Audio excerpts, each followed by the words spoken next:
إن الحمد لله نحمده ونستعينه ونستغفره ونعوذ بالله من شرور أنفسنا ومن سيئات أعمالنا من يهده الله فلا مضل له ومن يضلله فلا هادي له أشهد أن لا إله إلا الله وحده لا شريك له وأشهد أن محمدًا عبده ورسوله أرسله بالهدى ودين الحق ليظهره على الدين كله ولو كره المشركون. اللهم صل على محمد وعلى آل محمد كما صليت على إبراهيم وعلى آل إبراهيم إنك حميد مجيد. اللهم بارك على محمد وعلى آل محمد كما باركت على إبراهيم وعلى آل إبراهيم إنك حميد مجيد. يا أيها الناس اتقوا ربكم الذي خلقكم من نفس واحدة وخلق منها زوجها وبث منهما رجالا كثيرا ونساء واتقوا الله الذي تساءلون به والأرحام إن الله كان عليكم رقيبا. يا أيها الذين آمنوا اتقوا الله حق تقاته ولا تموتن إلا وأنتم مسلمون. يا أيها الذين آمنوا اتقوا الله وقولوا قولا سديدا يصلح لكم أعمالكم ويغفر لكم ذنوبكم ومن يطع الله ورسوله فقد فاز فوزا عظيما. أما بعد فإن خير الكلام كلام الله وخير السنن سنن محمد صلى الله عليه وسلم وشر الأمور محدثاتها وكل محدثة بدعة وكل بدعة ضلالة وكل ضلالة في النار. أعوذ بالله من الشيطان الرجيم. بسم الله الرحمن الرحيم.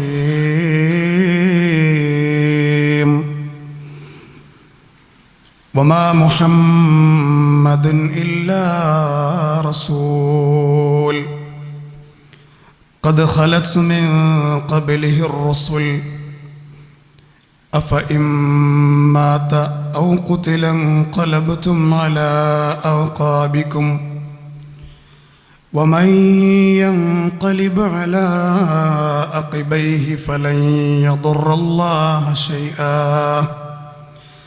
وسيجزي الله الشاكرين.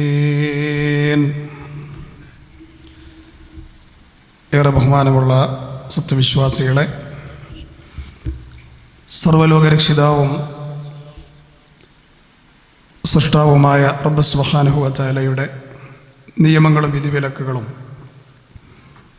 കഴിവിൻ്റെ പരമാവധി ജീവിതത്തിൻ്റെ എല്ലാ അവസ്ഥകളിലും കാത്തു സൂക്ഷിക്കണമേ എന്ന്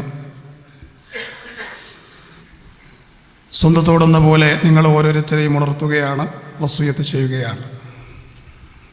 അല്ലാഹു സുബ്ഹാനഹു വ തആല അവൻ്റെ പൊരുത്തത്തിലായി ജീവിക്കുന്ന യഥാർത്ഥ സത്യവിശ്വാസികളിൽ നമ്മെ ചേർക്കുകയും അങ്ങനെ തന്നെ അള്ളാഹുവിനെ കണ്ടുമുട്ടുന്ന മഹാവിജയികളിൽ, ഭാഗ്യവാന്മാരിൽ, ഭാഗ്യവതികളിൽ അള്ളാഹു നമ്മെ ചേർക്കുകയും ചെയ്യുമാറാകട്ടെ. വഫാത്തുൻ നബി സല്ലല്ലാഹു അലൈഹി വസല്ലമയുടെ 4ാമത്തെ ഭാഗമാണ് ഇന്നത്തെ ഖുതുബയിൽ നമ്മൾ ഉണർത്താൻ ഉദ്ദേശിക്കുന്നത്. കഴിഞ്ഞ ഖുതുബയിൽ നബി സല്ലല്ലാഹു അലൈഹി വസല്ലമയുടെ വഫാത്തുമായി ബന്ധപ്പെട്ട് ആയിഷ ബീവിയുടെ നെഞ്ചിൻ്റെയും വയറിൻ്റെയും ഇടയിൽ ഹബീബായ പ്രവാചകൻ ലോകത്തുനിന്ന് വിട പറഞ്ഞ വിഷയം പറഞ്ഞുകൊണ്ടാണ് നമ്മൾ അവസാനിപ്പിച്ചത്. അവിടുത്തെ വഫാത്തോടുകൂടി മദീനയിൽ ഏറെ ദുഃഖസാന്ദ്രമായ ഒരന്തരീക്ഷമാണ് കാണാൻ കഴിഞ്ഞത്. എത്രത്തോളമെന്ന് ചോദിച്ചാൽ നബി സല്ലല്ലാഹു അലൈഹി വസല്ലമയുടെ വഫാത്തിൻ്റെ വാർത്ത കേട്ട് അവിടുത്തെ കൂടെ സഞ്ചരിച്ച സന്തത സഹചാരികളായ സ്വഹാബികൾ ഏറെ വലിയ ദുഃഖത്തിലേക്ക് വീണു പോവുകയാണ്. കാരണം അവർക്കൊന്നും ഒരിക്കലും താങ്ങാൻ കഴിയാത്ത ഒരു വാർത്തയാണ്, ഒരു വിവരമാണ് അവർക്ക് ലഭിച്ചിട്ടുള്ളത്. വഫാത്തായി കിടക്കുന്ന നമ്മുടെ നേതാവിനെ ഒരു തുണി കൊണ്ട് മുഴുവനായും മൂടിക്കിടത്തി എന്ന് കാണാം. അതിലേറ്റവും ശ്രദ്ധേയമായൊരു ഭാഗം ചരിത്രത്തിൽ നമ്മൾ വായിക്കുന്നത് ഉമർ ബിൻ ഖത്താബ് റളിയല്ലാഹു അൻഹുവും അദ്ദേഹത്തിൻ്റെ കൂടെ മുഗീറത്ത് ബിൻ ശുഅബ റളിയല്ലാഹു അൻഹുവും ഹബീബായ പ്രവാചകൻ്റെ അടുക്കലേക്ക് വരാൻ പെർമിഷൻ ചോദിക്കുകയാണ്. ആരോട്? ആയിഷ ബീവിയോട്. കാരണം ഭാര്യമാരൊക്കെ ഇങ്ങനെ ചുറ്റും നിൽക്കുന്ന ഒരു സന്ദർഭമാണ്. അവസാനം പെർമിഷൻ കിട്ടിയിട്ട് നബി സല്ലല്ലാഹു അലൈഹി വസല്ലമ അവിടുത്തെ അടുക്കലേക്ക് ഉമർ റളിയല്ലാഹു അൻഹു കയറി ചെല്ലുകയാണ്. അദ്ദേഹത്തിൻ്റെ കൂടെ മുഗീറയുമുണ്ട്. ഉമർ റളിയല്ലാഹു അൻഹു പറഞ്ഞ വാക്കിങ്ങനെയാണ്: അള്ളാഹുവിൻ്റെ പ്രവാചകൻ അബോധാവസ്ഥയിലായി പോയല്ലോ എന്ന്. മുഗീറ റളിയല്ലാഹു അൻഹുവും നബിയെ ഒന്ന് നോക്കുകയാണ്. രണ്ടുപേരും കണ്ടുകൊണ്ട് തിരിച്ചു പോരുമ്പോൾ അവിടുത്തെ ഹുജറയുടെ കവാടത്തിനടുത്ത് വെച്ച് മുഗീറ എന്ന് പറയുന്ന സഹാബി ഉമർ തങ്ങളോട് പറഞ്ഞു: യാ ഉമർ, മാത്ത റസൂലുള്ളാഹി സ്വല്ലല്ലാഹു അലൈഹി വസല്ലം. ഉമറെ, താങ്കൾക്ക് മനസ്സിലായോ? നമ്മുടെ ഹബീബായ പ്രവാചകൻ വഫാത്തായിരിക്കുന്നു. ഉമർ റളിയല്ലാഹു അൻഹു ശൗര്യത്തോടെ ദേഷ്യത്തോടെ മുഗീറയെ നോക്കിക്കൊണ്ട് പറഞ്ഞത്: കദബത മുഗീറ, നിങ്ങൾ പറയുന്നത് ശരിയല്ല, കളവാൻ. നീ ഫിത്നയിൽ അകപ്പെട്ടു പോയിരിക്കുന്നു. നബി സല്ലല്ലാഹു അലൈഹി വസല്ലമ വഫാത്താകണമെങ്കിൽ ഇവിടെയുള്ള മുനാഫിക്കുകൾ മുഴുവൻ നശിപ്പിക്കാതെ, നിർമാർജനം ചെയ്യാതെ ഒരിക്കലും നമ്മുടെ പ്രവാചകൻ വിട പറഞ്ഞു പോകില്ല. അന്ന റിജാലം മിനൽ മുനാഫിഖീന യസ്ഉമൂന അന്ന റസൂലുള്ളാഹി സ്വല്ലല്ലാഹു അലൈഹി വസല്ലം തൂഫിയ. കാരണം മുനാഫിക്കുകൾ വാദിക്കണം എന്താണ്? നബി സല്ലല്ലാഹു അലൈഹി വസല്ലമ വഫാത്തായി പോയി എന്നാണ്. അതിൽ നിങ്ങൾ പെട്ടുപോകരുത് മുഗീറ എന്ന് വിശ്വസിക്കാൻ പറ്റണില്ല. ഉമർ റളിയല്ലാഹു അൻഹു പിന്നെ ഹബീബായ പ്രവാചകന്റെ വേർപാട് വിശ്വസിക്കാൻ കഴിയുന്നില്ല. ഉമർ റളിയല്ലാഹു അൻഹു അടക്കമുള്ള പല സ്വഹാബികൾക്കും ഒരിക്കലും അത് വിശ്വസിക്കാൻ കഴിയുന്നൊരവസ്ഥയിലായിരുന്നില്ല.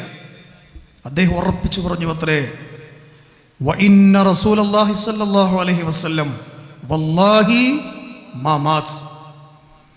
ഉറപ്പായിട്ടും അല്ലാഹുവാണ് സത്യം, അല്ലാഹുവിൻ്റെ പ്രവാചകൻ മരിച്ചിട്ടില്ല. മാ മാത്, മരിച്ചിട്ടില്ല. പിന്നെ എന്താണ് പ്രവാചകന് സംഭവിച്ചത്? മൂസാ നബി അലൈഹിസ്സലാം തൗറാത്ത് വാങ്ങാൻ പോയതുപോലെ അള്ളാഹുവിൻ്റെ അടുക്കലേക്ക് പോയതാണ്. പ്രവാചകൻ തിരിച്ചു വരും എന്നാണ് ഉമർ റളിയല്ലാഹു അൻഹു പറയുന്നത്.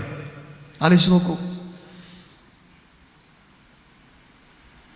ഇനി ആരെങ്കിലും മുഹമ്മദ് മുസ്തഫ മരിച്ചു എന്ന് പറഞ്ഞാൽ അവിടെയാണ് അദ്ദേഹം പറഞ്ഞത് ആ വാക്ക്, നമ്മളൊക്കെ കേട്ട സാധാരണ വാക്ക്: അവരുടെ കൈകാലുകൾ ഉമറിൻ്റെ കയ്യിലുള്ള വാളുകൊണ്ട് ചെത്തിയെടുക്കും, മുറിച്ചെടുക്കുമെന്ന് അദ്ദേഹം അപ്പോഴാണ് പറഞ്ഞത്. കാരണം മനസ്സ് പറയുന്നിടത്ത് ശരീരം നിൽക്കുന്നില്ല. സ്വഹാബികളൊക്കെ പലരും വിശുദ്ധ ഖുർആനിലെ ആയത്തുകൾ ഓതി ഉമറിൻ്റെ ചുറ്റും ഇങ്ങനെ നടന്നു നോക്കി. അദ്ദേഹം വിശ്വസിച്ചോട്ടെ എന്ന് വിചാരിച്ചു. ഒരു കാലഘട്ടത്തിൽ ദാറുൻ നദവയിലെ വലിയ ഒരു ഓഫറിന് വേണ്ടി പ്രവാചകന്റെ തലക്ക് വേണ്ടി ഇറങ്ങി പുറപ്പെട്ട ആളായിരുന്നു 23 വയസ്സുകാരനായ ഉമർ. മുഹമ്മദ് നബിയുടെ തല കൊണ്ടുവരുന്നവർക്ക് 100 ഒട്ടകം, അതും ചുവന്ന ഒട്ടകങ്ങൾ. ആദ്യമായി അബൂജഹലിൻ്റെ ഓഫർ കേട്ട് അബൂജഹലിൻ്റെ നാവ് താഴെ വെക്കുന്നതിൻ്റെ മുന്നേ എണീറ്റ് നിന്ന് ഞാനത് ചെയ്യാമെന്ന് പറഞ്ഞ് ഊരിപ്പിടിച്ച വാളുമായി പോണ വഴിക്ക് തന്നെ പുറപ്പെട്ട ആളാണ് ഉമർ ബിൻ ഖത്താബ് റളിയല്ലാഹു അൻഹു. ആ ഉമർ റളിയല്ലാഹു അൻഹു ഇസ്ലാം സ്വീകരിച്ചതിന് ശേഷം കണ്ടോ മാറ്റം? അതാണ് മാറ്റം. നബി മരിച്ചു എന്ന് പറഞ്ഞാൽ അവൻ എൻ്റെ കയ്യിലുള്ള വാളുകൊണ്ട് ഞാൻ അപകടങ്ങൾ വരുത്തുമെന്ന് പറയുന്ന ഒരവസ്ഥയിലേക്ക് എത്തുകയാണ്. ചില സഹാബികളൊക്കെ ഇങ്ങനെ ചുറ്റും നടക്കുകയാണ്. വിശുദ്ധ ഖുർആനിലെ 39-ാം അധ്യായത്തിന്റെ 30-ാമത്തെ വചനം ഓതിയിട്ട് ചില സഹാബികൾ ഇങ്ങനെ നടക്കുകയാണ്. ഏതാണ് വചനം?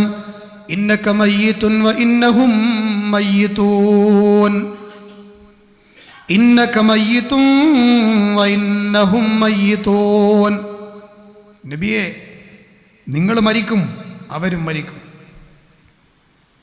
ഇത് ഉമർ റളിയല്ലാഹു അൻഹു അറിയാത്ത ആയത്തല്ല, അവരൊക്കെ എന്തോ പഠിച്ചു വെച്ച ആയത്ത സൂറത്ത് സുമറിലെ ഈ ആയത്ത്. പക്ഷെ ഉമർ റളിയല്ലാഹു അൻഹു പോലെയുള്ള പല സഹാബികളും, അദ്ദേഹത്തെ പോലെ ചില സഹാബികൾ, അവരൊന്നും ഇതിന് ചെവി കൊടുക്കുന്നില്ല. കാരണം അവരൊക്കെ വല്ലാത്തൊരവസ്ഥയിലേക്ക് നീങ്ങിയിരിക്കുകയാണ്. എന്ത് ചെയ്യണമെന്നറിയാതെ സഹാബികൾ ഇങ്ങനെ പകച്ചു നിൽക്കുകയാണ്. ആ സമയത്ത് അവിടെ കാര്യമായി ഇടപെടാൻ ഇനി വരുന്നത് ആരാണ്?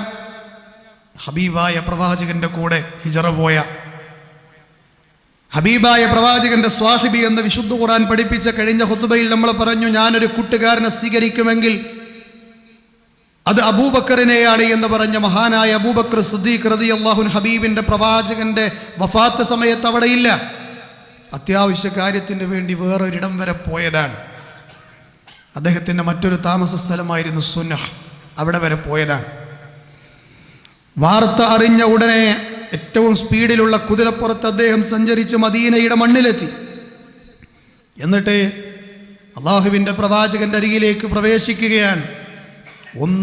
ഒരാളോടും ഒന്നും മിണ്ടാതെ വല്ലാത്തൊരവസ്ഥയിൽ ഇങ്ങനെ പോവുകയാണ്. ഹത്താ ദഖല ആയിഷ, തൻ്റെ മകൾ ആയിഷ ബീവിയുടെ അടുക്കലേക്ക് പ്രവേശിച്ചു.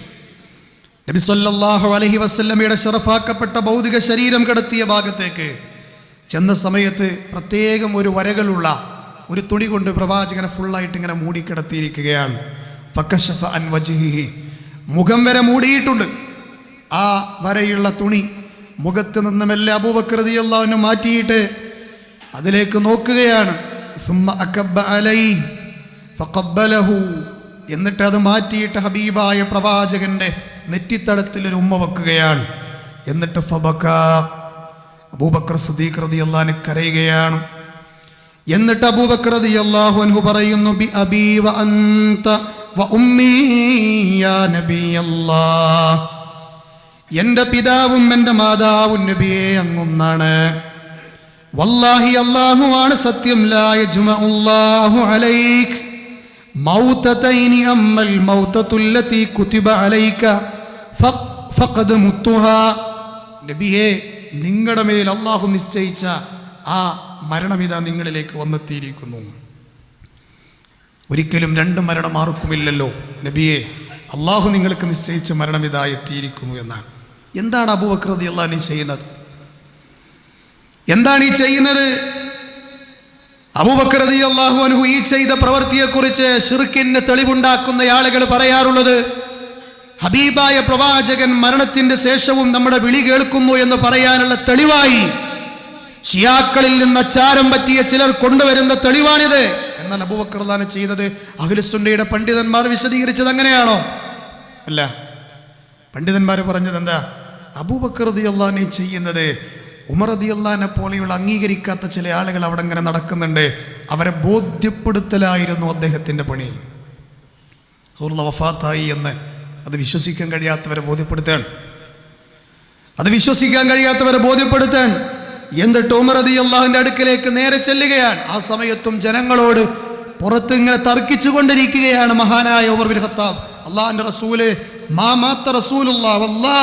റസൂലുള്ളാഹി മരിച്ചിട്ടില്ല, വഫാത്തായിട്ടില്ല എന്നിങ്ങനെ പറഞ്ഞുകൊണ്ടിരിക്കുകയാണ്. അബൂബക്കർ റളിയല്ലാഹു അൻഹു പറഞ്ഞു, യാ ഉമർ ഇജ്ലിസ്, യാ ഉമർ, നിങ്ങളൊന്ന് ഇരിക്കൂ. ഫഅബാ ഉമർ യജ്ലിസ്, ഇരുന്നില്ല. ആരെയും ഉമർ റളിയല്ലാഹു അൻഹു കേൾക്കുന്നില്ല, വിസമ്മതിക്കുകയാണ്. എന്ത് പറഞ്ഞിട്ടും കൂട്ടാക്കുന്നില്ല. അബൂബക്കർ റളിയല്ലാഹു അൻഹു എന്ത് ചെയ്തു അറിയോ? ഫഅഖ്ബല അന്നാസു ഇലൈഹി, അദ്ദേഹം ജനങ്ങൾക്ക് നേരെ തിരിഞ്ഞു. ഉമർ റളിയല്ലാഹു അൻഹു വിട്ടിട്ട് ജനങ്ങളെ നേരെ തിരിഞ്ഞു. എന്നിട്ട് ജനങ്ങളോടെല്ലാവരോടും അദ്ദേഹം പറഞ്ഞു, ഫമൻ കാന മിൻകും യഅ്ബുദു മുഹമ്മദാ, നിങ്ങളിൽ ആരെങ്കിലും മുഹമ്മദ് നബിയെയാണ് ഇത്രയും കാലം ആരാധിച്ചിരുന്നതെങ്കിൽ ഫഇന്ന മുഹമ്മദൻ ഖദ് മാത്, മുഹമ്മദ് നബി ഇതാ മരിച്ചിരിക്കുന്നു. ഇത് അബൂബക്കർ റളിയല്ലാഹുവിന്റെ ചരിത്ര പ്രസിദ്ധമായ സംസാരമാണ്.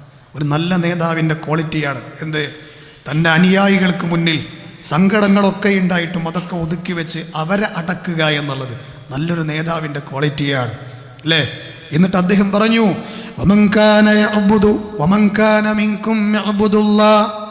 ഇനി ആരെങ്കിലും അല്ലാഹുവെയാണ് ആരാധിച്ചിരുന്നതെങ്കിൽ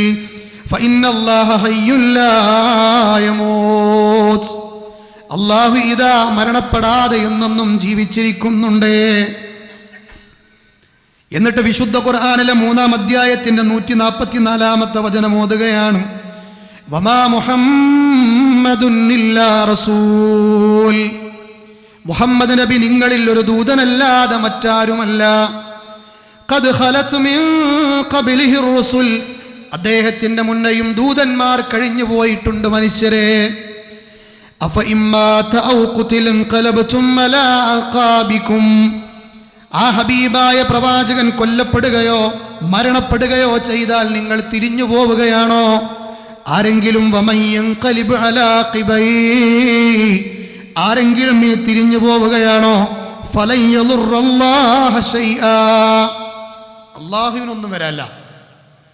റസൂലുള്ളാഹി വഫാത്തായി എന്ന് കേട്ടിട്ട് ഇനി ഞാൻ ഒന്നിനുമില്ല എന്ന് പറഞ്ഞിട്ട് നിയന്ത്രണമില്ലാതെ പ്രവർത്തിക്കുകയാണോ? ഓൽക്ക് വല്ല പാട്ടിന് പോകാം.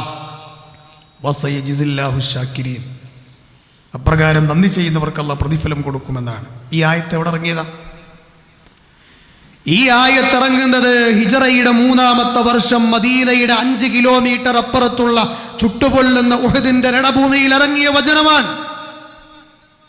ഈ വചനം ഉമർ ബിൻ ഖത്താബ് പഠിച്ചിട്ടുണ്ട്, സഹാബികൾ പഠിച്ചിട്ടുണ്ട്. പക്ഷെ അവർക്കൊന്നും ഈ വചനം വരെ മറന്നു പോകുന്ന രൂപത്തിൽ സ്നേഹനിധിയായ പ്രവാചകന്റെ നല്ല ഗുരുനാഥന്റെ വേർപാട് വിശ്വസിക്കാൻ കഴിയുന്നില്ല. ഇതൊക്കെ ഒരു പണ്ടേ പഠിച്ചതാ. ഈ ഹബീബായ പ്രവാചകന്റെ മരണം നടക്കുന്നത് ഹിജറ 11-ലാ, ഈ ആയത്തിറങ്ങുന്നത് ഹിജറ 3-ലാ. എത്ര കൊല്ലത്തെ ഗ്യാപ്പ് ഉണ്ടായിട്ടുണ്ട്. പണ്ടേ പഠിച്ചു വെച്ച ആയത്താണ്. അബൂബക്കർ റളിയല്ലാഹുവിന്റെ ഈ ഉജ്ജ്വലമായ സംസാരം കേട്ടപ്പോൾ സ്വഹാബികൾ പറയുകയാണ്, വഖാല വല്ലാഹ്, അല്ലാഹുവാണ് സത്യം, അന്നന്നാസ ലം യഅലമു അന്നല്ലാഹ അൻസല ഹാദിഹിൽ ആയ ഹത്താ തലാഹ അബൂബക്കർ. അബൂബക്കർ റളിയല്ലാഹു അൻഹു ഈ വചനം പാരായണം ചെയ്ത സമയത്ത് ഞങ്ങൾക്കൊക്കെ ഇത് ആദ്യമായിട്ട് ഇറങ്ങിയ ഒരായത്തായിട്ടാണ് അപ്പം ഫീൽ ചെയ്തത്. നമുക്ക് തോന്നല്ലേ? നമുക്ക് നല്ലോണം അറിയണ കാര്യമായിരിക്കും. ചില സമയത്ത് നിയന്ത്രണം വിട്ടാൽ നമ്മളതൊക്കെ മറക്കും. എന്നിട്ട് വേറെ ആരെങ്കിലും വന്നിട്ട് അതിനെ ഓർമ്മപ്പെടുത്തിയാലേ ശരിയാണല്ലോ അല്ലേ? കാരണം എന്താ, നമ്മുടെ മനസ്സിൻ്റെ കൺട്രോൾ പോകാൻ, മനസ്സിൻ്റെ കൺട്രോൾ പോകാൻ. അബൂബക്കർ സിദ്ദീഖ് റളിയല്ലാഹു അൻഹുവിന്റെ സംസാരം കേട്ടപ്പോൾ സഹാബികൾ പറയുകയാണ്, ഞങ്ങൾ ആരും അവിടെ നിന്ന് പിരിഞ്ഞു പോയില്ല. എങ്ങനെയല്ലാതെ ഈ വചനം ഞങ്ങളുടെ നാവ് കൊണ്ട് ഞങ്ങൾ ഓതിയിട്ടല്ലാതെ തിരിഞ്ഞു പോയില്ല എന്നാണ്. സഹാബികളൊക്കെ പഴയ അവസ്ഥയിലേക്ക് തിരിച്ചു വന്നു. ഉമർ ബിൻ ഖത്താബ് റളിയല്ലാഹു അൻഹു തിരിച്ചു വന്നു. എന്നിട്ട് ഉമർ റളിയല്ലാഹു അൻഹു പറയുകയാണ്, തീർച്ചയായും ഞാനിതാ മനസ്സിലാക്കിയിരിക്കുന്നു, അലിംതു അന്ന നബിയ സല്ലല്ലാഹു അലൈഹി വസല്ലം ഖദ് മാത്, എനിക്ക് മനസ്സിലായി ഹബീബായ പ്രവാചകൻ ഇതാ മരിച്ചിരിക്കുന്നു എന്ന്. ശാന്തമായ ഒരു അന്തരീക്ഷത്തിലേക്ക് അദ്ദേഹം തിരിച്ചു വന്നു. അനസ് ബിൻ മാലിക് റളിയല്ലാഹു അൻഹു പറയുകയാണ്, മദീനയ്ക്ക് 2 അവസ്ഥകൾ ഞങ്ങൾ കണ്ടിരുന്നു എന്നാണ്. ഒരവസ്ഥ എന്ന് പറയുന്നത് ഹബീബായ പ്രവാചകൻ മദീനയിലേക്ക് വന്ന ദിനമാണ്. അന്ന് മദീന പ്രകാശിക്കുകയായിരുന്നു. 2ാമത്തെ ദിവസം എന്ന് പറയുന്നത് ഹബീബായ പ്രവാചകന്റെ വഫാത്തിന്റെ ദിനമാണ്. അന്ന് ആ വന്ന പ്രകാശമൊക്കെ ഞങ്ങൾക്ക് നഷ്ടപ്പെട്ടതുപോലെ തോന്നിപ്പോയി. മദീന ഇരുട്ടിലായി. ഇനി അടുത്ത ഖലീഫ ആരാകണമെന്ന ചർച്ചയ്ക്ക് വേണ്ടി ദിവസങ്ങൾ കഴിഞ്ഞപ്പോൾ ബനൂ സഈദയുടെ ഹാളിൽ മുഹാജിറുകളും അൻസാറുകളും മീറ്റിംഗ് കൂടുകയാണ്, മുശാവറ കൂടുകയാണ്. അടുത്ത ഖലീഫ ആരാകണം. അപ്പം നേതാവില്ല, നേതാവ് പോയി, നേതാവില്ല. അഭിപ്രായങ്ങൾ പലതും വന്നു.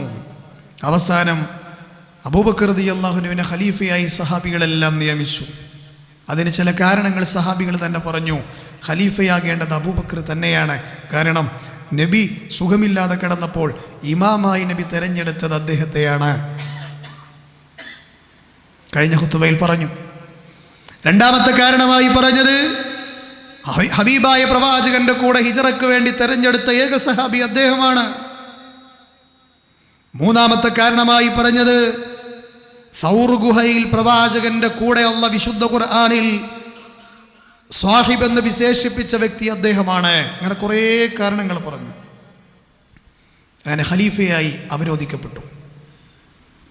നബി സല്ലല്ലാഹു അലൈഹി വസല്ലമയുടെ മയ്യിത്ത് ഷർഫാക്കപ്പെട്ട ശരീരം കുളിപ്പിക്കണമല്ലോ, അതിനുള്ള ഒരുക്കത്തിലായി സഹാബികൾ. ആയിഷ ബീവി പറയുന്നുണ്ട്, ജനാസ കുളിപ്പിക്കാൻ വേണ്ടി സഹാബികളൊക്കെ ഒരുങ്ങി. അപ്പം അന്നത്തെ ആ മദീനയിലെ അവസ്ഥ നമുക്ക് ഇങ്ങനെ പറഞ്ഞു തരികയാണ്. അവിടുത്തെ ശരീരത്തെ കുളിപ്പിക്കാൻ വേണ്ടി ഒരുങ്ങി, ശരീരത്തെ കുളിപ്പിക്കാൻ വേണ്ടി മുന്നിലേക്ക് കടന്നു വന്ന സഹാബിയാണ് അലി ബിൻ അബി ത്വാലിബ് റളിയല്ലാഹു അൻഹു. ഹബീബായ പ്രവാചകന്റെ മരുമകൻ, ഫാത്തിമയുടെ ഭർത്താവ്, ഹസൻ ഹുസൈൻ എന്ന് പറയുന്ന ചുണക്കുട്ടികളുടെ പിതാവ്, ഹിജറ വേളയിൽ പ്രവാചകന്റെ ബെഡിൽ പുതപ്പ് മൂടി കിടക്കാൻ ധൈര്യം കാണിച്ച ആൺകുട്ടി, ഇസ്ലാമിലേക്ക് ആദ്യമായി കടന്നു വന്ന ചെറിയ കുട്ടി അല്ലേ, അലി സ്വർഗത്തിലാണ് എന്ന് പല പ്രാവശ്യം റസൂലുള്ളാഹിയുടെ നാവ് കൊണ്ട് കേൾക്കാൻ ഭാഗ്യം കിട്ടിയ അലി ബിൻ അബി ത്വാലിബ് റളിയല്ലാഹു അൻഹു അദ്ദേഹമാണ് മുന്നിട്ട് വന്നത് നബിയെ കുളിപ്പിക്കാൻ. അദ്ദേഹത്തിൻ്റെ സഹായത്തിനായി അബ്ബാസ് എന്ന് പറയുന്ന സഹാബിയുണ്ട്. വീണ്ടും ഒരു സഹാബിയുണ്ട്, ഫളൽ ഇബ്നു അബ്ബാസ്, ഖുസം റളിയല്ലാഹു അൻഹു, സ്വാലിഹ് റളിയല്ലാഹു അൻഹു. ഈ മൂന്നാലാളാണ് നബിയെ കുളിപ്പിക്കാൻ വേണ്ടി മുന്നിട്ട് വന്നത്. ഇവർ പരസ്പരം ചോദിച്ചു അത്രേ, ഹബീബായ പ്രവാചകന്റെ ശരീരത്തിന്റെ മുന്നിൽ നിന്നുകൊണ്ട്, വല്ലാഹ് മാ തദ്രി അൻ നുജർരിദു റസൂലുള്ളാഹി സ്വല്ലല്ലാഹു അലൈഹി വസല്ലം മിൻ സിയാബിഹി കമാ നുജർരിദു മൗതാനാ. നബിയുടെ ശരീരത്തിലുള്ള ഈ ഒറ്റ വസ്ത്രം മുകളിൽ വെച്ചുകൊണ്ട് കുളിപ്പിക്കണോ, അതല്ല നബി സല്ലല്ലാഹു അലൈഹി വസല്ലമയുടെ ശരീരത്തിലെ വസ്ത്രങ്ങൾ അഴിച്ചു മാറ്റണോ? അവർക്കൊരു സംശയം. ആകെ സംശയത്തിലായി ഈ മഹാരഥന്മാരായ സഹാബികൾ. നമ്മുടെ നാട്ടിലെ അള്ളയല്ലാത്തവരോട് വിളിച്ചു തേടാമെന്നുള്ള വിശ്വാസം പേറി നടക്കുന്ന ആളുകളോട് സ്നേഹത്തോടു കൂടി നമ്മൾക്ക് ചോദിക്കാൻ പറ്റണം. ആ വിശ്വാസക്കാരാരെങ്കിലും ഇവിടെ ഉണ്ടെങ്കിൽ അവരോട് ചോദിക്കുകയാണ്, നബിതങ്ങളെ എന്ന് വിളിച്ചു തേടുന്ന, എവിടുന്ന് വിളിച്ചാലും കേൾക്കുമെന്ന് പറയുന്ന ആ ഹബീബായ തങ്ങളുടെ സഹാബികൾക്ക് സംശയം ഉണ്ടായപ്പോൾ അവിടുത്തെ ശരീരം മണ്ണിലേക്ക് ഇറങ്ങിയിട്ടില്ല. സഹാബികൾ എന്താ വിചാരിച്ചത് ഒന്ന് ചോദിച്ചു നോക്കിയാലോ. നബി സല്ലല്ലാഹു അലൈഹി വസല്ലമയുടെ ശരീരം ഇവിടെ ഉണ്ടല്ലോ ഒന്ന് ചോദിച്ചു നോക്കിയാലോ, ചിന്തിച്ചോ? ഇല്ല, അവർ സംശയത്തിലായ സമയത്ത് എന്തുണ്ടായി? അൽഖല്ലാഹു അസ്സ വജല്ല നൗം. സുബ്ഹാനല്ലാഹ്, അവർക്ക് അല്ലാഹു ഒരു ഉറക്കം ഇട്ടുകൊടുത്തു എന്നാണ്, ഒരു ഉറക്കത്തെ ഇട്ടുകൊടുത്തു. ഒരു 4-5 ആൾക്കാർ അവിടെ കിടന്ന ഒരു ഉറങ്ങണ അവസ്ഥ ഉണ്ടായി, ഇരുന്നണം ഉറങ്ങി. എങ്ങനത്തെ ഉറക്കാന്നറിയോ? അതെ, ഇല്ലമാ വദിഖുലുഹു ഫി സദ്രിഹി, വല താടി നെഞ്ചിലേക്ക് കുത്തുന്ന ഉറക്കം, തൂങ്ങിയ ഉറക്കം, ഒരു വല്ലാത്ത ഉറക്കം. പറയുന്നത് ആരാണെന്നറിയാത്തൊരു അശരീരി 5 പേരും കേൾക്കുകയാണ്. എന്താണ് അശരീരി? അൻയസിലു വന്നബിയ സല്ലല്ലാഹു അലൈഹി വസല്ലം വഅലൈഹി സിയാബഹു. നബിയുടെ ശരീരത്തിലുള്ള വസ്ത്രം നിങ്ങൾ ഊരണ്ട, ആ ശരീരത്തിൻ്റെ വസ്ത്രത്തിൻ്റെ മുകളിലൂടെ തന്നെ നിങ്ങൾ വെള്ളമൊഴിക്കുക എന്നാണ് പറഞ്ഞു കൊടുത്ത ആ ശബ്ദം. ഇത് കേട്ടിട്ട് ഫഖാമു ഇലാ റസൂലില്ല, റസൂലിലേക്ക് അവർ എണീക്കുകയാണ്. അവർക്ക് മനസ്സിലായി നബി എങ്ങനെ കുളിപ്പിക്കേണ്ടത്. അങ്ങനെ ആ കമീസ് ഇട്ട രൂപത്തിൽ തന്നെ, ഹബീബായ പ്രവാചകൻ ഉപയോഗിക്കുന്ന കമീസ് ഉണ്ട്, ആ കമീസ് ഇട്ട രൂപത്തിൽ തന്നെയാണ് അവർ നബിയെ കുളിപ്പിച്ചത്. നബിയോട് ചോദിച്ചില്ല, കാരണം ഓലൊന്നും ആ വിശ്വാസക്കാരല്ല. അവരൊന്ന് നബി വിളിച്ചാൽ കേൾക്കുമെന്നുള്ള വിശ്വാസം ഓൽക്കുണ്ട്, അതുകൊണ്ട് ഓല് ചോദിച്ചില്ല. ഇത് മാത്രല്ല, ആ വസ്ത്രത്തിൻ്റെ മുകളിലൂടെ അവരിങ്ങനെ വെള്ളം കോരി ഒഴിക്കുകയാണ്. ഈ രംഗം കാണുന്നുണ്ടാര്? നമ്മുടെ ഉമ്മ ആയിഷ റളിയല്ലാഹു അൻഹാ. ആയിഷ ഉമ്മ പറയുകയാണ്, വരാൻ പോകുന്ന സംഗതികൾ മുമ്പേ അറിഞ്ഞിരുന്നുവെങ്കിൽ നബിയുടെ ഭാര്യമാരല്ലാതെ നബിയെ കുളിപ്പിക്കുമായിരുന്നില്ല. ധാരാളം മസ്അലകളാണ് ഈ ഒരു പ്രയോഗത്തിൽ പണ്ഡിതന്മാർ ചർച്ച ചെയ്തിട്ടുള്ളത്. അതായത് ഭാര്യമാർക്ക് ഭർത്താക്കന്മാരെ കുളിപ്പിക്കാം. റസൂൽ ജീവിച്ചിരിക്കുന്ന കാലത്ത് ആയിഷ അമ്മയോട് പറഞ്ഞിട്ടുണ്ട്, ആയിഷ അല്ലേ, ആ തലവേദന പിടിച്ച സമയം ഉണ്ടായിരുന്നല്ലോ, ബക്കിയിൽ എന്തൊരു മറമാടൽ കഴിഞ്ഞ് തിരിച്ചു വന്നപ്പോൾ, എൻ്റെ മുമ്പ് ആയിഷ മോളെ നീ മരിക്കുകയാണെങ്കിൽ ഞാൻ നിന്നെ കുളിപ്പിക്കുന്ന പറഞ്ഞു. ഇനി എനിക്ക് മുമ്പ് നിന്റെ മുമ്പ് ഞാനാണ് മരിക്കണതെങ്കിൽ റസൂലുള്ളാഹി പറഞ്ഞു കുളിപ്പിക്കാം. നമ്മുടെ നാട്ടിൽ എന്താ വിശ്വാസം? പിന്നെ ഭാര്യ ഭർത്താവുമായിട്ട് കാണാൻ പാടില്ല എന്നുള്ള വിശ്വാസക്കാർ ഇപ്പോഴും ഉണ്ട്. തൊലാക്ക് ചൊല്ലിയ പോലെ എന്നുള്ള വിശ്വാസക്കാർ. തൊടാൻ പാടില്ല, കാണാൻ പാടില്ല. ഇതൊക്കെ എവിടുന്ന് കിട്ടിയ വിശ്വാസമാണ്? ഇതാ ചോദിക്കുന്നത്. അത് ഈ ദീനൊക്കെ എവിടുന്ന് പെറുക്കി കൊടുക്കുന്നതാണ്? ഇത് നബി സല്ലല്ലാഹു അലൈഹി വസല്ലം വ്യക്തമായി പറഞ്ഞില്ലേ? ആയിഷ ഉമ്മ പറയുകയാണ്, വരാൻ പോകുന്ന സംഗതികൾ മുമ്പേ അറിഞ്ഞിരുന്നുവെങ്കിൽ ഞങ്ങൾ തന്നെ നബിയെ കുളിപ്പിക്കുമായിരുന്നു. ഇതിന്റെ ഉദ്ദേശം എന്താ? ഭാര്യമാർക്ക് ഭർത്താക്കന്മാരെ കുളിപ്പിക്കുക എന്നുള്ള മസാല പണ്ഡിതന്മാർ പറഞ്ഞു. ഇരിക്കട്ടെ, അലി റളിയല്ലാഹു അൻഹു പറയണം, നബി ഇങ്ങനെ കുളിപ്പിക്കുന്ന സമയത്ത് എന്താ പറഞ്ഞത്? വകാന ത്വയ്യിബൻ ഹയ്യൻ വമയ്യിതാ.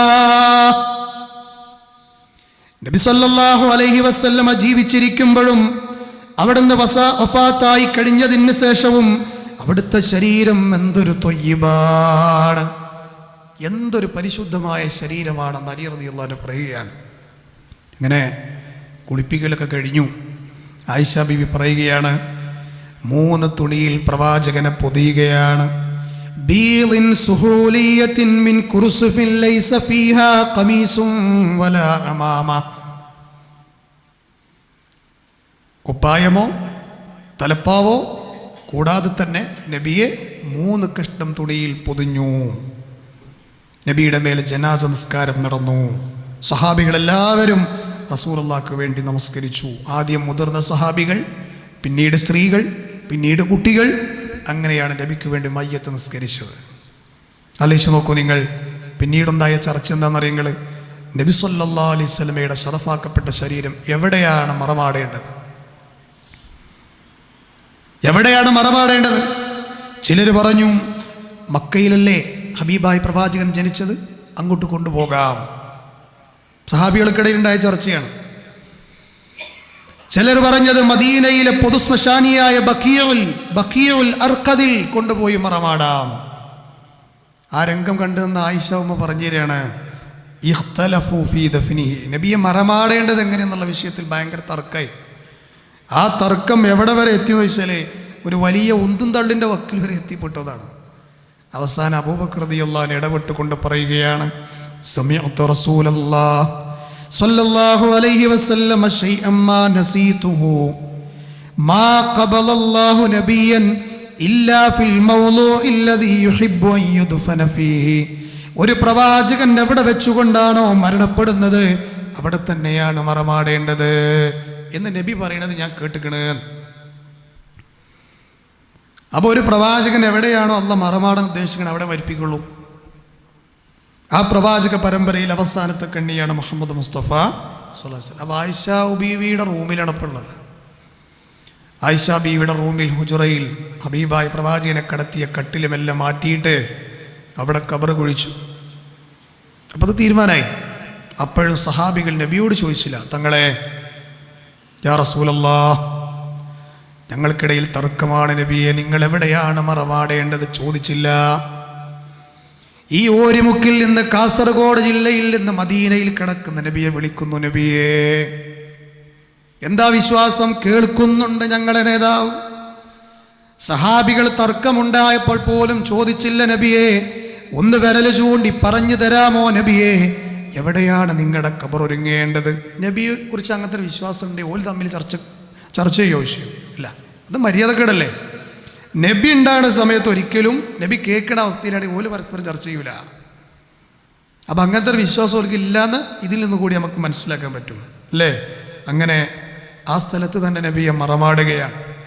ഇത് ധാരാളം ചർച്ചകളാൽ പണ്ഡിതന്മാർ സമ്പന്നമാക്കിയൊരു മേഖലയാണ്. ആയിഷ ബീവി റളിയല്ലാഹു അൻഹയുടെ റൂമിലാണ് റസൂലുള്ളാഹിന്റെ ഖബറുള്ളത് അല്ലേ? ഖബർ കുഴിക്കേണ്ടുന്ന സ്ഥലം എങ്ങനെയുള്ളതാകണം എന്ന വിഷയത്തിലും സഹാബികൾക്കിടയിൽ തർക്കമായി. എങ്ങനെയുള്ള ഖബറാണ് വേണ്ടത്? ഇസ്ലാമിൽ 2 തരം ഖബറുണ്ട്. ഒന്ന് ലഹദാണ്, മറ്റൊന്ന് ഷക്കാണ്. ലഹദ് എന്ന് പറഞ്ഞാൽ അടിയിൽ നിന്ന് തുരന്നിട്ട് ഉള്ളിലേക്ക് നീക്കിയേക്കാൻ പറ്റുന്നൊരു സംവിധാനമാണ്. കണ്ട ആളുകൾ ഈ കൂട്ടത്തിലുണ്ടാവും. ഷക്കായ ഖബർ എന്ന് പറഞ്ഞാൽ നമ്മുടെ നാട്ടിൽ കാണുന്ന സാധാ ഖബറുകളാണ് ഷക്കായ ഖബർ. അതായത് ഒരു കുഴി വീണ്ടും ഒന്ന് ഇടുങ്ങിയിട്ടുള്ളൊരു കുഴി, ഒരിക്കലും മലന്ന് കിടക്കാൻ കഴിയില്ല, ചിരിഞ്ഞിട്ടേ കിടക്കാൻ കഴിയുള്ളൂ. അങ്ങനെയുള്ള ഖബർ വേണോ എന്നുള്ള ചർച്ച സഹാബികൾക്കിടയിൽ വന്നു. ആയിഷ ബീവി റളിയല്ലാഹു അൻഹ പറയാണ്, ആ ചർച്ച സഹാബികൾ ഇങ്ങനെ ചർച്ച ചെയ്തപ്പോൾ ശബ്ദം ഉയർന്നു. സ്വാഭാവികമായിട്ട് ശബ്ദം ഉയർന്നു. അപ്പോൾ ആയിഷ ബീവി പറയാണ് ലാ തസ്ഹബ് ഇൻദ റസൂലില്ലാഹി, റസൂലുള്ളാഹിൻ്റെ അടുക്കൽ നിങ്ങൾ ഒരിക്കലും ശബ്ദമുണ്ടാക്കല്ലേ എന്ന് പറഞ്ഞു. ഹയ്യം വ മയ്യിത, ജീവിച്ചിരിക്കുമ്പോഴാണെങ്കിലും മരിച്ചിട്ടാണെങ്കിലും ഒച്ചുണ്ടാക്കിയിട്ട് മര്യാദക്കേട് കാണിക്കില്ലേ എന്ന് പറഞ്ഞു. അങ്ങനെ ഉമർ റളിയല്ലാഹു അൻഹു എന്ത് ചെയ്തറിയോ, 2 രൂപത്തിലും ഖബർ കുഴിക്കുന്ന ആളുകളുടെ അടുക്കലേക്ക് ആളെ പറഞ്ഞയച്ചു. ആദ്യമാരാണോ ഇവിടെ എത്തുന്നത് അവർ നബിക്ക് വേണ്ടി ഖബർ കുത്തട്ടെ എന്ന് പറഞ്ഞു. അങ്ങനെ ആദ്യമായി അവിടെ എത്തിയത് അബൂ ത്വൽഹത്തുൽ അൻസാരിയുടെ കീഴിലുള്ള സഹാബികളാണ്. അവർ ലഹദായ ഖബറിൻ്റെ ആളുകളാണ്, ഷക്കല്ല ലഹദായ ഖബറിൻ്റെ ആളുകളാണ്. അങ്ങനെ നബിക്ക് വേണ്ടി ഖബർ കുത്തി എന്ന ചരിത്രത്തിൽ നമുക്ക് കാണാം. ലഹദായ ഖബറിലാണ് നമ്മുടെ നേതാവ് മുഹമ്മദ് മുസ്തഫ സല്ലല്ലാഹു അലൈഹി വസല്ലം അന്തി ഉറങ്ങുന്നത്, അല്ലേ? അപ്പോൾ ഇതിൽ നിന്നൊക്കെ ധാരാളം സന്ദേശങ്ങൾ നമുക്ക് പഠിക്കാനുണ്ട്. അല്ലാഹു സുബ്ഹാനഹു വ തആല അള്ളാഹുവിൻ്റെ പ്രവാചകൻ്റെ ജീവിതത്തിൽ നിന്ന് പാഠം ഉൾക്കൊള്ളുന്ന യഥാർത്ഥ സത്യവിശ്വാസികളിൽ നമ്മൾ ഓരോരുത്തരെയും ഉൾപ്പെടുത്തി അനുഗ്രഹിക്കുമാറാകട്ടെ.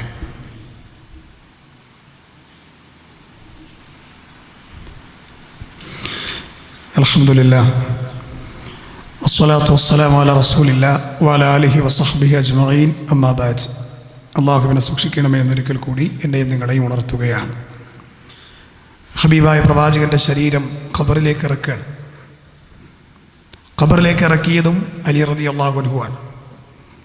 അബ്ബാസ് ബിനു അബ്ദുൽ മുത്തലിബുണ്ട്, ഫദ്ൽ ബിൻ അബ്ബാസ് ഉണ്ട്, സ്വാലിഹ് റളിയല്ലാഹു അൻഹുവും കൂടെയുണ്ട്. അപ്പോൾ സഹാബികൾ ആദ്യം ഖബറിലേക്ക് ഇറങ്ങിയിട്ട്, ഒരുങ്ങിയ ഖബറിലേക്ക് ഇറങ്ങിയിട്ട് ആ ഖബറിൻ്റെ താഴെ അവർ വിരി വിരിച്ചു. ആ വിരിയെക്കുറിച്ച് ചരിത്രത്തിൽ കാണാം, ഖതീഫത്തുൽ ഹംറ എന്നാണ്. അതായത് ഒരു ചുവന്ന ഒരു വിരി ഖബറിൽ വിരിച്ചു. ആ വസ്ത്രത്തിലാണ് നബിയുടെ ഷറഫാക്കപ്പെട്ട ശരീരം കിടത്തുന്നത്. ആ വിരി വിരിച്ച സഹാബി ഷുഖ്റാൻ എന്ന് പറയുന്ന സഹാബിയാണ് അത് വിരിച്ചതെന്നാണ്. അങ്ങനെ ഇമാം മുസ്ലിമിൻ്റെ സ്വഹീഹിൽ നമ്മൾക്കത് കാണാം.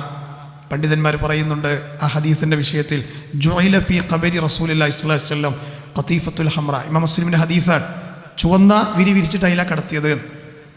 അപ്പോൾ ഹദീസിൻ്റെ ഷറഹിൽ കാണാം, ഇത് റസൂലുള്ളാഹിക്ക് മാത്രം ബാധകമായ കാര്യമാണ്. എത്ര വലിയ ആളുകൾ ഇനി മരിച്ചാലും പച്ച മണ്ണിലാണ് കിടത്തേണ്ടത്, ഒരു വിരി വിരിക്കാൻ പാടില്ല. നബിക്ക് വേണ്ടി വിരിച്ചത് എന്താണ്?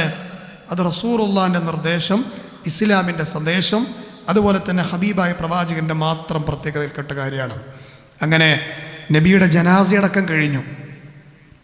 സഹാബത്ത് പറയുന്നുണ്ട്, മാ അലിംന റസൂലുള്ളാഹി സ്വല്ലല്ലാഹു അലൈഹി വസല്ലം ഹത്താ സമിഅനാ സൗതൽ മസാഹി മിൻ ജൗഫിൽ ലൈലി മിനൽ ലൈലിൽ അർബിആ.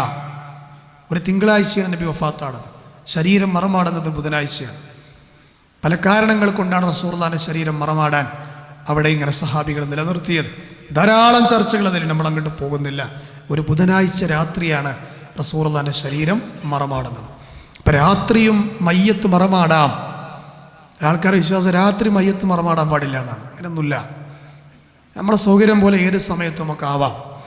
നബി സല്ലല്ലാഹു അലൈഹി വസല്ലമയുടെ ഖബർ കുഴിക്കാൻ വേണ്ടി ഉപയോഗിച്ച് ഖബറിലേക്ക് വാരിയിടുന്ന മണ്ണ്, ആ മണ്ണ് വാരിയിടാൻ ഉപയോഗിച്ച മൺവെട്ടി, ആ മൺവെട്ടിയുടെ ശബ്ദം നിലച്ചപ്പോൾ ഞങ്ങൾക്ക് മനസ്സിലായി റസൂലുള്ളാഹിയുടെ ജനാസയടക്കം കഴിഞ്ഞു. കാരണം അവിടെ നിറയെ സഹാബികൾ നിൽക്കുകയാണ്. ബാക്കിലിരിക്കുന്നവർക്കൊന്നും അറിയണില്ല അവിടെ എന്താ നടക്കണത്. ഓല് പറയണം, ഭയങ്കര സൈലൻറ്റ് സമയം അല്ലേ, മൺവെട്ടിയുടെ ശബ്ദം ഇങ്ങനെ കേൾക്കുകയാണ്. അത് നിലച്ചപ്പോഴാണ് ഞങ്ങൾക്ക് മനസ്സിലായത് മറമാടൽ കഴിഞ്ഞു എന്ന്. ഈ സംഭവം മദീനയെ സംബന്ധിച്ചിടത്തോളം വേദനാജനകമായ ഒരു സംഭവം തന്നെയാണ് അല്ലേ. കഴിഞ്ഞ ഒരു സംസാരത്തിൽ ഞാൻ പറഞ്ഞില്ലേ, 2 അവസ്ഥകൾ. രണ്ടാമത്തെ അവസ്ഥ എന്താ? മദീന ഇരുട്ടിലായ അവസ്ഥയാണ്. അനസ് ബിൻ മാലിക് റളിയല്ലാഹു അൻഹു മറമാടിക്കഴിഞ്ഞ് തിരിച്ചു പോരുമ്പോൾ ഫാത്തിമ ബീവി റളിയല്ലാഹു അൻഹ ചോദിക്കുന്നുണ്ട്, ത്വാബത്തു നുഫൂസുകും അൻ തഹ്സു അലാ റസൂലില്ലാഹി അത്തുറാബ്. എങ്ങനെയാണ് അള്ളാഹുവിൻ്റെ റസൂലിൻ്റെ മേൽ മണ്ണ് വാരിയിടാൻ നിങ്ങൾക്ക് സാധിച്ചത് അനസേ? അതായത് മകളുടെ ഒരു സങ്കടം അനസ് ബിൻ മാലിക് റളിയല്ലാഹു അൻഹുവിനോട് പറയുകയാണ്. കാരണം കരഞ്ഞുകൊണ്ടായിരുന്നു ഈ വാക്ക്. അത്രത്തോളം അവർക്ക് വിഷമാണ് റസൂലുള്ളാഹിയുടെ വഫാത്തിൽ ഉണ്ടായത് എന്ന് നമുക്ക് മനസ്സിലാക്കാൻ പറ്റും. നമ്മുടെ ഇതിൽ നിന്ന് മനസ്സിലാക്കേണ്ടത് എന്താ വെച്ചാൽ, പ്രശ്നങ്ങളൊക്കെ ഉണ്ടായപ്പോൾ ഓല അതിനെ പരിഹരിച്ചത് എങ്ങനെയാണ്? റസൂലുള്ളാഹിയോട് ചോദിച്ചിട്ടല്ല, അത് അവർ സ്വന്തം നബിയുടെ ഹദീസുകളിൽ നിന്ന് മനസ്സിലാക്കിയ ചില കാര്യങ്ങൾ കൊണ്ടാണ് എന്ന് നമ്മൾ മനസ്സിലാക്കേണ്ടതുണ്ട്. അല്ലേ? നോക്കൂ നിങ്ങൾ, ലോകത്തെ ഏറ്റവും വലിയ മഹാനാണല്ലോ റസൂലുള്ളാഹി സ്വല്ലല്ലാഹി അലൈഹി വസല്ലം. നമ്മുടെ നാട്ടിൽ ഈ മാലകളും മൗലൂദുകളൊക്കെ വിശ്വസിച്ച് കിടക്കുന്ന കുറേ മനുഷ്യന്മാരുണ്ട്. അവരോട് ഞാൻ മനസ്സെന്ന് പറയണം, സഹോദരങ്ങളെ, ആളുകളെ കൈകളാൽ വിരചിതമായ അതൊക്കെ വായിച്ച് നോക്കുമ്പോൾ നമുക്ക് മനസ്സിലാകുന്നത് എന്താ വെച്ചാൽ, വിശുദ്ധ ഖുർആനുമായി ഹദീസുമായി വലിയ ധാരണകളൊന്നും ഇല്ലാത്ത ആളുകളാണ് അതൊക്കെ ഇതുണ്ടാക്കി കിടന്നത്. ഇപ്പോൾ മുഹിയുദ്ദീൻ മായിലൊരു പ്രയോഗം എന്താ പറയുക, അതായത് മലക്കുൽ മൗത്തിൻ്റെ കയ്യിലുണ്ടായിരുന്ന ആത്മാവുകൾ ശേഖരിച്ചൊരു കൊട്ട മുഹിയുദ്ദീൻ ഷെയ്ഖ് തട്ടിക്കളഞ്ഞൊരു സംഭവം പറയുന്നുണ്ട്. അത് പറയുമ്പോൾ തന്നെ, വായിക്കുമ്പോൾ തന്നെ ഹദീസുമായി ഇത്തരം ബന്ധമുള്ള ആളുകൾക്ക് മനസ്സിലാവും, ഒരു കുറച്ച് ബന്ധമുള്ളവർക്ക് മനസ്സിലാവും, ഒരിക്കലും മലക്കുൽ മൗത്തിൻ്റെ കയ്യിലായിരിക്കില്ല ആത്മാവ് ഉണ്ടാവുക. നമ്മൾ ആത്മാവ് എടുക്കുന്ന ആൾ മലക്കുൽ മൗത്താണ്, ലാ ശക്കഫി. അത് ഹദീസ് കൊണ്ട് സ്ഥിരപ്പെട്ട കാര്യം. മലക്കുൽ മൗത്തിൻ്റെ ഡ്യൂട്ടി എന്ത് മാത്രമേ ഉള്ളൂ? നമ്മുടെ ആത്മാവിനെ പിടിക്കുക എന്നുള്ള ദൗത്യം മാത്രം. പിടിച്ചു കഴിഞ്ഞ ഉടൻ അത് തന്നെ അനുഗമിച്ച മലക്കുകളെ കൈകളിലേക്ക് ഏൽപ്പിക്കും. പിന്നെ എങ്ങനെയാ മലക്കുൽ മൗത്തിൻ്റെ കയ്യിൽ ആ കൊട്ടുണ്ടാകൽ? ഇങ്ങനത്തെ ധാരാളം കള്ളപ്രയോഗങ്ങൾ നമുക്ക് കാണാൻ പറ്റും. ആ കൂട്ടത്തിൽപ്പെട്ട ഒന്നാണ് നമ്മുടെ നാട്ടിൽ ആളുകൾ ചൊല്ലുന്ന റിഫായി മാല. മഹാനായ പണ്ഡിതനാണ് അദ്ദേഹം, ഒരു സംശയമല്ല. അദ്ദേഹത്തിൻ്റെ ആ സ്ഥാനത്ത് ഇടിച്ചു താഴ്ത്താൻ പാടില്ല. പക്ഷെ അദ്ദേഹത്തോടുള്ള മദ്ഹ് എന്ന് പറഞ്ഞ് ജനങ്ങൾ പറയുന്നത് എന്താണ്? അദ്ദേഹം പറയാണത്രേ, നബിയെ, ഞാൻ ഇതാ എൻ്റെ ശരീരത്തോടെ തന്നെ നിങ്ങളുടെ ഖബറിൻ്റെ അരികിലേക്ക് വന്നിരിക്കുകയാണ് നബിയെ. ഖബറിലുള്ള മഹാന്മാരുടെ തേടാനുള്ള തെളിവുണ്ടാക്കുന്ന ആൾക്കാരാണ്. ഇത് അദ്ദേഹം പറഞ്ഞ വാക്കല്ല, അദ്ദേഹത്തിൻ്റെ മേൽ കെട്ടിയുണ്ടാക്കിയതാണ്. എന്നിട്ട് അദ്ദേഹം പറയുകയാണത്രേ, ഫിഹാലത്തിൽ ബുഅദി റൂഹികും ബി ഉർസിലുഹാ തുഖബ്ബിലുൽ അർള അന്നി വഹിയ നായിബതി. നബിയെ, സാധാരണ ഞാൻ എൻ്റെ റൂഹിനെ പറഞ്ഞേക്കലാണ് അങ്ങോട്ട്, തിരക്കൊണ്ടേ, നിങ്ങൾ ഖബറിൻ്റെ അടുത്ത് എപ്പോഴും ആൾക്കാരായിരിക്കും. റൂഹിനെ ഞാൻ അങ്ങോട്ട് വിടലാണ്. അതെങ്ങനെ വിടല്? അതിൻ്റെ കൺട്രോൾ ആരെടുത്താന്നൊക്കെ, റിഫായി ഷെയ്ഖിൻ്റെ അടുത്താണോ റൂഹിൻ്റെ കൺട്രോൾ ഉള്ളത്? ഇരിക്കട്ടെ, ഇപ്പം ഞാനിതാ ബോഡിയോട് കൂടി വന്നിരിക്കുകയാണ് നബിയെ. ഫഹാദിഹി നൗബത്തുൽ അശ്ബാഹി ഖദ് ഹളറത് ഫംദുദ് യദൈക ലികൈ തുഹ്ലാ ബിഹാ ശഫതി. നബിയെ, ഖബറിന്ന കൈ ഒന്നിട്ട് പുറത്തിട്ടേട്ടി, ഞാൻ അതിന്മേൽ ഉമ്മ കൊടുക്കട്ടെ എന്നാ. റസൂലുള്ളാഹിന്റെ ഖബറിൻ്റെ അരികിലേക്ക് കയറി ചെന്നിട്ട് പറയാണ്, നിങ്ങളെ കൈ ഒന്ന് പുറത്ത്. അപ്പോൾ ഉടനെ തന്നെ ഖബറിൽ നിന്നൊരു കൈ വന്നു എന്നാണ്. എന്നിട്ട് ആ കയ്യിൽ നബി മുത്തി എന്നാണ്. ആലോചിച്ചു നിങ്ങൾ. വേറെ റിവായത്തുള്ളത് റസൂലുള്ളാഹി അവിടുത്തെ ഷറഫാക്കപ്പെട്ട ശരീരത്തോടു കൂടി എണീറ്റ് വന്നു എന്നാണ്. എന്നിട്ട് ആ ശരീരത്തെ കെട്ടിപ്പിടിച്ച്, അല്ലേ, റിഫായി എന്ന് പറഞ്ഞിട്ട് നബി അദ്ദേഹത്തെ കെട്ടിപ്പിടിച്ചു എന്നാണ്. ഇതൊക്കെ വിശ്വസിക്കണം. ഇത് വിശ്വസിച്ചാൽ ഒരാൾക്ക് ആദ്യം തള്ളേണ്ടി വരുന്ന ഹദീസുണ്ട്, സ്വഹീഹായ ഒരു ഹദീസ്. അതേതറിയോ? അന്ത്യനാളിൽ ആദ്യം ഖബറിൽ നിന്ന് എണീറ്റ് വരുന്ന ആൾ റസൂലുള്ളാഹിയാണ്. അതിന് മുമ്പ് ആരും വരില്ല. അപ്പോൾ തള്ളേണ്ടി വരും, നിഷേധിയായി പോകും. ഇതിനൊക്കെ എവിടെ സനദ് എന്ന് ചോദിച്ചാൽ നമ്മൾ ആൾക്കാർ പറഞ്ഞു തരില്ല. 40 കൊല്ലം ജീവിച്ചിട്ടുണ്ട് സഹോദരങ്ങളെ, സഹോദരിമാരെ. ഞാൻ അതിൻ്റെ അവസാനത്തിലേക്ക് ഇത് സൂചിപ്പിക്കുകയാണ്. 40 കൊല്ലം. ആര്? ആയിഷ ബീവി. എവിടെ? റസൂലുള്ളാഹി വഫാത്തായി കിടക്കുന്ന ഹുജറയിൽ 40 കൊല്ലം ജീവിച്ചിട്ടുണ്ട് ആയിഷ ബീവി. ആയിഷ ബീവിയുടെ അരികിലേക്ക് ഒരിക്കൽ പോലും ആര് വന്നിട്ടില്ല? നബി സല്ലല്ലാഹു അലൈഹി വസല്ലം വന്നിട്ടില്ല. ആയിഷ ബീവി ഒരിക്കൽ പോലും പറഞ്ഞിട്ടില്ല, നബിയെ, നിങ്ങളെ കൈയിൻ്റെ വിരലെങ്കിലും ഒന്ന് കാണിച്ചു തരുമോ എന്ന് പറഞ്ഞിട്ടില്ല. ഇവരൊക്കെ നമുക്ക് മാതൃക. ഖൈറുൻ നാസി ഖർനി സുമ്മല്ലദീന യലൂനഹും സുമ്മല്ലദീന യലൂനഹും. ഏറ്റവും ഉത്തമമായ തലമുറയാണവർ, താബിഈങ്ങളാണവർ, തബൗ താബിഈങ്ങളാണവർ, സ്വഹാബികളാണവർ. അവരൊന്നും കാണിച്ചു തരാത്ത മാതൃകയാണ് സഹോദരങ്ങളെ ഈ നടന്നുകൊണ്ടിരിക്കുന്നത്. അതുകൊണ്ട് സത്യത്തിലേക്ക് മടങ്ങാൻ നമുക്ക് കഴിയണം. അള്ളാഹുവിൻ്റെ ദീൻ അത്രത്തോളം ഷാർപ്പായി നമ്മുടെ മുന്നിൽ ഉണ്ടായിട്ട് അതൊന്നും അവഗണിച്ചുകൊണ്ട് കാലക്കീലകൾക്ക് പിന്നാലെ പോകാതിരിക്കുക. അള്ളാഹു ഹക്ക് മനസ്സിലാക്കാൻ നമുക്കെല്ലാവർക്കും തൗഫീഖിനെ പ്രദാനം ചെയ്യുമാറാകട്ടെ. അതുപോലെ തന്നെ ഒറ്റ കാര്യം കൂടി ഞാൻ അതിൻ്റെ കൂടെ ആഡ് ചെയ്യാം. നബി സല്ലല്ലാഹു അലൈഹി വസല്ലമയുടെ ഖബറിനെ കുറിച്ച് സഹാബികൾ പറയുകയാണ്, വറുഫിഅ ഖബറഹു മിനൽ അർദി നഹ്വൻ മിൻ ശിബിരിൻ എന്നാണ്. ഭൂമിയിൽ നിന്നൊരു ചാൺ മാത്രം ഉയർന്ന നിലയിലാണ് നബിയുടെ ഖബർ ഞങ്ങൾ കണ്ടത് എന്നാണ്. ആരെയും പറയണത്? നബിയുടെ ഖബർ കണ്ട ആൾ പറഞ്ഞു തരികയാണ്. നമ്മുടെ നാട്ടിൽ ഇപ്പോൾ കുറേ ആൾക്കാർ പറയണത് എന്താ? നബിൻ്റെ ഖബർ ഇതാ ഫോട്ടോ ഫ്രെയിം ചെയ്ത് ചുമരുമ തൂക്കിക്കൊള്ളി എന്ന് പറഞ്ഞിട്ട് ആരൊക്കെയോ കമ്പ്യൂട്ടറിൽ എഡിറ്റ് ചെയ്തുണ്ടാക്കിയൊരു ഫോട്ടോ, വലിയൊരു ജാറം, ഒരു പച്ചപ്പുതപ്പ്, അതുപോലെ തന്നെ കുറേ സ്വർണത്തിൻ്റെ നൂലുകളാൽ നെയ്തുണ്ടാക്കിയ കുറേ ഡിസൈനുകൾ, ഷിയാക്കളുണ്ടാക്കിയ കമ്പ്യൂട്ടറിലുണ്ടാക്കിയ ഫോട്ടോകളാണ്. അത് വിശ്വസിക്കുന്ന ആൾക്കാർ, മദീനയിൽ പോയ ആൾക്കാർക്ക് അറിയില്ലേ നബിൻ്റെ ഖബർ ആർക്കെങ്കിലും കാണാൻ കഴിയും? ഇബ്നു ഹജർ അസ്കലാനിയുടെ ഫത്വയിൽ ബാരി മറിച്ച് നോക്കിങ്ങൾ ഓല് പറയണേ നബിയുടെ ഖബർ സഹാബികളെ ഖബറും ഇങ്ങനെയായിരിക്കാം. നബിയുടെ അടുത്ത് 2 സഹാബികൾ കിടക്കുന്നുണ്ട്, അബൂബക്കർ റളിയല്ലാഹു അൻഹു, ഉമർ റളിയല്ലാഹു അൻഹു ഖബറുണ്ട്. ഓല് പറയാണ് ഇങ്ങനെയായിരിക്കാം ആ 3 ഖബറും. ഊഹിക്കണല്ലേ, ഓല് പോലും കണ്ടിട്ടില്ല. മഹാനായ ഷേഖ് ഇബ്നുൽ ഖയ്യിം അൽ ജൗസി റഹിമഹുല്ലാ പറയാണ്, റസൂലുള്ളാഹിൻ്റെ ആ ഖബറിൻ്റെ ചുറ്റും സ്ഥാപിക്കപ്പെട്ട പഞ്ചഭുജ മതിൽ, അതിൻ്റെ പുറത്തുള്ള മറ്റൊരു സുരക്ഷ, അതിൻ്റെ പുറത്തുള്ള മറ്റൊരു സുരക്ഷ, ഇത് റസൂലുള്ളാഹിയുടെ പ്രാർത്ഥനയുടെ ഉത്തരമാണ് എന്ന് അദ്ദേഹം പറയുന്നുണ്ട്. എന്താ പ്രാർത്ഥന? അല്ലാഹുമ്മ ലാ തജ്അൽ ഖബരി വസനൻ യുഅബദ്, അള്ളാഹുവേ എൻ്റെ ഖബറിന് ആരാധിക്കപ്പെടുന്ന ഇടമാക്കല്ല എന്നാണ്. എന്നിട്ട് ഇത് നബിൻ്റെ ഖബറാണെന്ന് പറഞ്ഞിട്ട് ചില ആളുകൾ പറയണത് നബിൻ്റെ ഖബറിൻ്റെ അടുത്തുള്ള പൊടി ഞാൻ കൊണ്ടു നിൽക്കണം. അവിടെ എന്ത് പൊടിയുള്ളത്? അവിടെ മിനിറ്റിന് തുടച്ചുകൊണ്ടിരിക്കുകയാണ്. എന്നിട്ട് റസൂലുള്ളാഹിൻ്റെ മുടി എന്ന് പറഞ്ഞിട്ട് അതിൽ കുറച്ച് കൊടുന്ന് കലക്കിയിട്ട് ജനങ്ങൾക്ക് കൊടുക്കുക, സംസം വെള്ളമൊക്കെ പാടെ കൂട്ടി കലക്കി കൊടുക്കുക. സഹോദരങ്ങളെ, എന്താണ് ആലോചിച്ച് നോക്കൂ നിങ്ങൾ. ഇതൊക്കെ പറഞ്ഞു കഴിഞ്ഞാൽ ചില ആൾക്കാർ വിചാരിക്കും അതൊക്കെ മിമ്പർമെന്ന് പറയേണ്ടതാണോ? പിന്നെ ഈ തോന്നിവാസങ്ങൾക്കെതിരെ പ്രതികരിക്കേണ്ടത് എവിടെ വെച്ചാണ്? ആലോചിച്ച് നോക്കൂ നിങ്ങൾ. റസൂലുള്ളാഹിനെ അവമതിക്കല്ലേ ചെയ്യണത്? ഇതിനെതിരെ പറഞ്ഞ കണ്ടോ നബിയോട് സ്നേഹമല്ല. അപ്പം ഞാൻ പറയണത് എന്താ വെച്ചാൽ, ഇന്ന് നമ്മളൊന്ന് സഞ്ചരിച്ചു നോക്കുക നിങ്ങൾ, തിരുവനന്തപുരം മുതൽ കാസർഗോഡ് വരെ എത്ര ഖബറുകളാണ്, ഓരോ ആളുകൾ ഹൈറ്റിലാണ് ഖബർ പൊന്തിച്ചിട്ടുള്ളത്. ചരിത്രപ്രകാരം ചരിത്രത്തിൽ ആദ്യം ഉയർന്ന ജാറം ഹുസൈൻ റളിയല്ലാഹു അൻഹു ജാറാണ്. എവിടെ? ഇറാനിൻ്റെ മണ്ണിൽ, കൂഫയിൽ, ഇറാഖിൻ്റെ മണ്ണിൽ. ആലോചിച്ചു നിങ്ങൾ, ഈ ഷിയാക്കൾ കൊണ്ടുവന്ന തെളിവാണോ ഈ ഖബർ കെട്ടിപ്പൊക്കുന്ന രൂപത്തിലുള്ള ഈ സംവിധാനങ്ങൾ ഇസ്ലാമിൽ കൊണ്ടുവരുന്നത്? ജൂത ക്രിസ്ത്യാനികളുടെ പ്രവണതയാണ്. റസൂലുള്ളാഹിന്റെ ഖബർ എന്താണ്? ഒരു ചാണിലധികം ഉയർന്നിട്ടില്ല. എന്നെ ഒരു ചാണ് ഉയർത്തിയത് കഴിഞ്ഞ ഖുത്ബയിൽ ഞാൻ പറഞ്ഞു. ഇമാം നവവി വിശദീകരിച്ചു ശർഹ് മുസ്ലിമിൽ, ഇത് ഖബറാണെന്ന് തിരിച്ചറിയാൻ, മറ്റുള്ളവർ അതിൽ ചവിട്ടുകയോ അനാദരിക്കപ്പെടുകയോ ചെയ്യാതിരിക്കാൻ.